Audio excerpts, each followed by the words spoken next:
Hello नमस्कार, मी सांची माझ्या चॅनलमध्ये तुम्हा सगळ्यांचं अगदी मनापासून स्वागत। सगळ्यांना सर्वप्रथम श्री स्वामी समर्थ। तुम्हा सगळ्यांचे चांगल्याचे स्वामी महाराज पूर्ण करत ही स्वामींचरणी प्रार्थना। स्वप्न तर नेहमीच आपल्या सगळ्यांना पडत असतात, पण स्वप्नात काय बघणे शुभ आणि काय बघणे अशुभ हे आपण आजच्या व्हिडिओमध्ये पाहणार आहोत। चला तर मग व्हिडिओला सुरुवात करू। स्वप्नात काय बघावे, शुभ की अशुभ? स्वप्नात साप दिसला की धनलाभ होतो।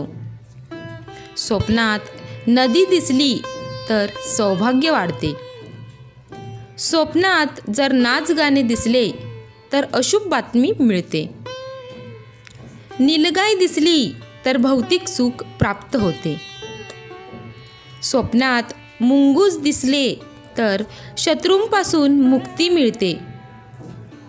स्वप्नात फेटा दिसला तर मान सन्मान मिळेल। पूजा घेताना बघणे काही योजनांचा लाभ मिळू शकतो। स्वप्नात गाईचं वासरू बघितल्याने चांगली घटना घडू शकते। स्वप्नात स्वतःच्या बहिणीला बघणे आपल्या नातेवाईकांमध्ये प्रेम वाढेल।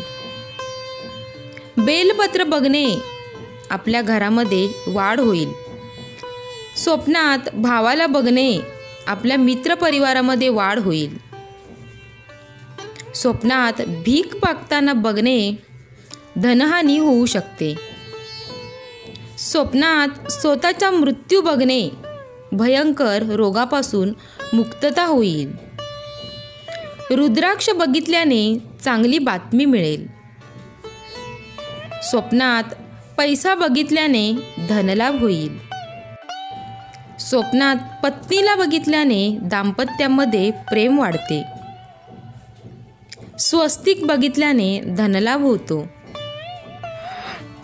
स्वप्नात हातकडी बघितल्याने भविष्यात भारी संकट येऊ शकते। स्वप्नात देवी सरस्वतीचे दर्शन झाल्याने बुद्धी वाढते। स्वप्नात कबूतर दिसल्याने रोगापासून मुक्तता होते। कोकिळा दिसल्याने चांगले आरोग्य प्राप्त होते। अतिशय छोटी पण महत्त्वाची माहिती मी तुमच्यासोबत शेअर केले। व्हिडिओ आवडला तर व्हिडिओला लाईक करा, शेअर करा, चॅनलला सबस्क्राईब नक्की करा। भेटू आपण अशाच एका नवीन व्हिडिओमध्ये। तोपर्यंत धन्यवाद।